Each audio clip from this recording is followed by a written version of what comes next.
আলাইকুম। রংপুরবাসী কি ঘুমিয়ে গেছেন অনেকক্ষণ বক্তব্য শুনে? জাগো বাহে কণ্ঠে সবাই।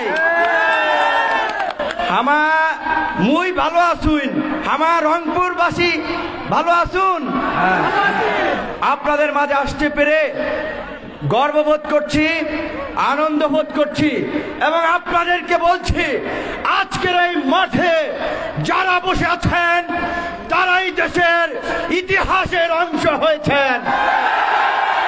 আগামীর বাংলাদেশ গণ অধিকার পরিষদের নেতৃত্বে গড়ে উঠবে। আগামীর বাংলাদেশ মঞ্চের এই নেতৃবৃন্দের হাতে গড়ে উঠবে এবং যারা এই মাঠে আছেন সেই নেতৃবৃন্দ সেদিন গর্ব করে বলবেন গণ অধিকার পরিষদের প্রথম বিভাগীয় প্রতিনিধি সভা আনুষ্ঠানিকভাবে সদস্য ফর্ম উন্মোচন প্রোগ্রাম, সেই মাঠে আমরা ছিলাম। আজকে যেমনি ভাবে ৭ই মার্চের ঐতিহাসিক সেই শহীদ সোহরাওয়ার্দী উদ্যানে যারা বঙ্গবন্ধুর ভাষণ শুনেছে, সেই যুগান্তকারী যুগ সন্ধিক্ষণের যারা সাক্ষী ছিলেন, যারা সেই ২রা মার্চের পতাকা উত্তোলনের সময় ছিলেন, যারা ৩রা মার্চ পল্টন ময়দানে স্বাধীনতার ঘোষণা পত্রের সেই ঐতিহাসিক সমাবেশের স্থলেও ছিল। আমরা মানুষ বলে থাকে মানুষের সফলতার অর্ধেক নির্ভর করে তার সৎ সাহস এবং কনফিডেন্সের উপরে। আপনারা কি বিশ্বাস করেন গণ অধিকার পরিষদ আগামীতে সরকার গঠন করবে? আপনারা যদি বিশ্বাস করেন তবেই সম্ভব। মানুষের দ্বারা অসম্ভব কিছু না। মানুষ যেহেতু এভারেস্টের চূড়া জয় করেছে, মহাকাশ জয় করেছে, গণ অধিকার পরিষদের এই তরুণরা আগামীর বাংলাদেশকে বিনির্মাণের যে স্বপ্ন দেখেছে সেই স্বপ্ন আপনাদের হাত ধরেই জয় করবে। বাংলাদেশ স্বাধীন হয়েছে ৫১ বছর। ৫১ বছরে একটা মুক্তিযুদ্ধের মধ্য দিয়ে যে ঐক্যবদ্ধ জাতি মুক্তিযুদ্ধে ঝাঁপিয়ে পড়েছিল, নাগরিক মর্যাদা প্রতিষ্ঠার লড়াইয়ে যারা নিজেদের জীবন উৎসর্গ করেছিল, স্বাধীন সার্বভৌম বৈষম্যহীন গণতান্ত্রিক রাষ্ট্র বিনির্মাণের জন্য যারা ত্যাগ স্বীকার করেছিল, বিগত ৫১ বছরে যেই শাসকরা ক্ষমতায় ছিল তারা জনগণের সাথে প্রতারণা করেছে, তারা জনগণের সাথে প্রহসন করেছে।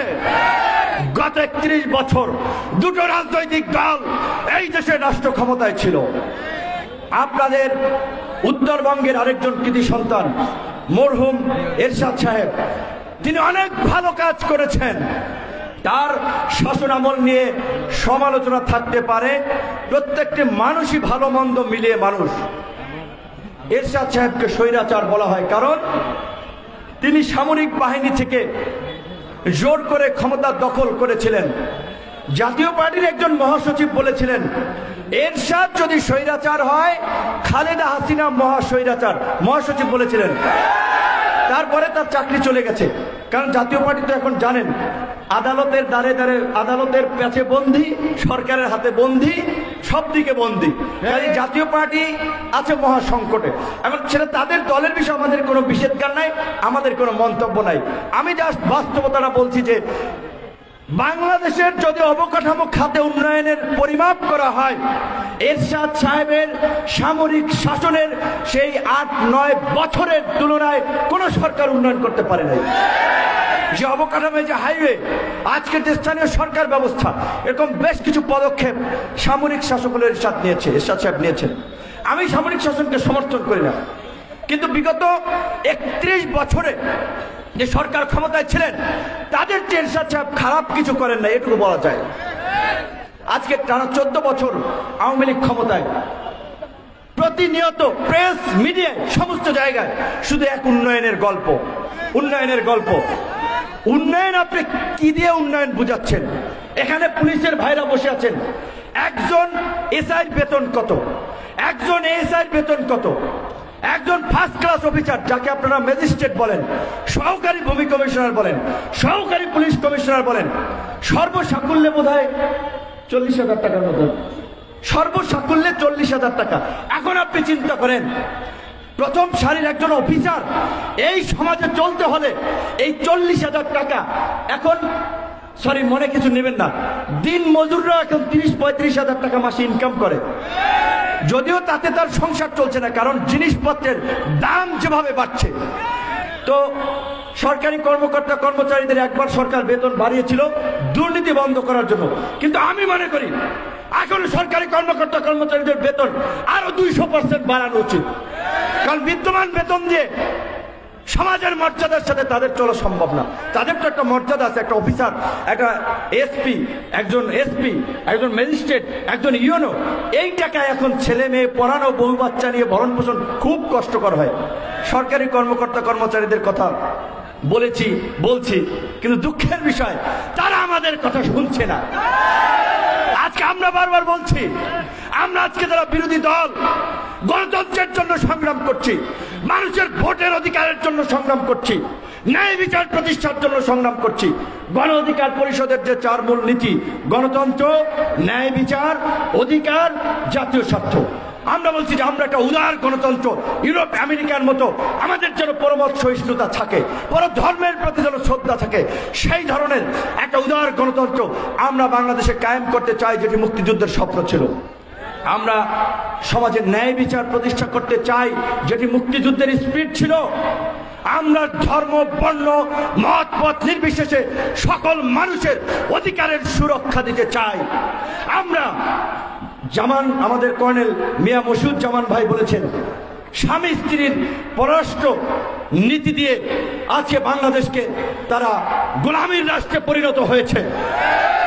আমাদের নিকটবর্তী বন্ধুপ্রতিম দেশ ইন্ডিয়ার স্বাধীনতা দিবস বা প্রজাতন্ত্র দিবসে নেপালের রাষ্ট্রপ্রধানরা দাওয়াত পায়, ভুটান দাওয়াত পায়, বাংলাদেশের কাউকে গোনায় ধরে না, পাত্তা দেয় না।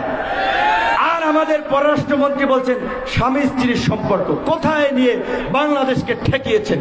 কাদের ভাই লেখালেখি করেন, সাহিত্যিক মানুষ, মাঝে মাঝে রসিকতা করেন, আপনারাও মজা নেন, কিন্তু তিনিও বলেন প্রায় বাংলাদেশ ভারতের সাথে রাখির সম্পর্ক। আমি স্পষ্টভাবেই বলি, আমরা অবশ্যই পৃথিবীর মধ্যে সবচেয়ে আমাদের নিকটবর্তী প্রতিবেশী বন্ধু রাষ্ট্র ভারতের সাথে আমরা সুসম্পর্ক গড়ে তুলতে চাই, কিন্তু সে সম্পর্ক হবে দুদেশের মানুষের অধিকারের ভিত্তিতে, ন্যায্যতার ভিত্তিতে। আজকে তিস্তা সহ যে 54টি অভিন্ন নদীর পানির প্রবাহ ভারত বেআইনিভাবে নিয়ন্ত্রণ করছে, বাংলাদেশের বিনা ভোটের সরকার একটিবার পর্যন্ত তার প্রতিবাদ করছে না। আজকে উত্তরাঞ্চলের মানুষ বর্ষাকালেও ডুবে মরে, গ্রীষ্মকালে খরায় মরে। এত একটা বৃহৎ জনগোষ্ঠী, তাদের নিয়ে সরকারের কোনো ভাবনা নাই। তাই 14 বছর তারা ক্ষমতায় থেকেও তিস্তা চুক্তি তারা করে নাই, কারণ 14 বছরে তারা বাংলাদেশের নাগরিকদের নাগরিক মর্যাদা প্রতিষ্ঠা করে নাই, গণতন্ত্রকে সুসংহত করে নাই, আইনের শাসন প্রতিষ্ঠা করে নাই। তারা বাংলাদেশকে একটা গোলামীর জিঞ্জিরে আবদ্ধ করেছে। তাই আজকে মাওলানা ভাসানীর সুরে আমরা বলতে চাই, পিন্ডির জিঞ্জির ভেঙেছি, দিল্লির গোলামি করতে নয়। আমি বৃহত্তর রংপুরের মানুষকে বলবো, যদি আমার সীমান্তে একটা লাশ পড়ে, আপনারা দিল্লি অভিমুখে লং মার্চ করবেন এবং সেই লং মার্চের নেতৃত্ব দেবে গণ অধিকার পরিষদ। আমাদের নেতৃবৃন্দ স্লোগান তুলেছে না, বাঁচতে হলে লড়তে হবে, এই লড়াইয়ে জিততে হবে,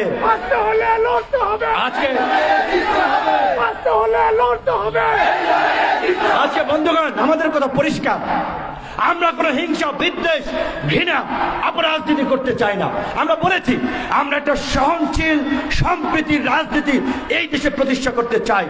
কাজে আমাদের নেতৃবৃন্দকে বলবো, প্রতিপক্ষ আঘাতপ্রাপ্ত হয়, কাউকে নিয়ে একেবারে অযৌক্তিক কোনো কিছু বলবেন না, বিদ্বেষ ছড়াবেন না, বক্তব্য, বিবৃতি, স্লোগানে সৃজনশীলতা থাকবে, মানুষের কথা থাকবে। যেমনি ভাবে আমাদের দলের স্লোগান, জনতার অধিকার, জনতার অধিকার, আমাদের অঙ্গীকার, দেশ হবে জনতার, আমাদের অঙ্গীকার। পরিষ্কার আমাদের স্লোগানের মধ্যে দিয়ে জন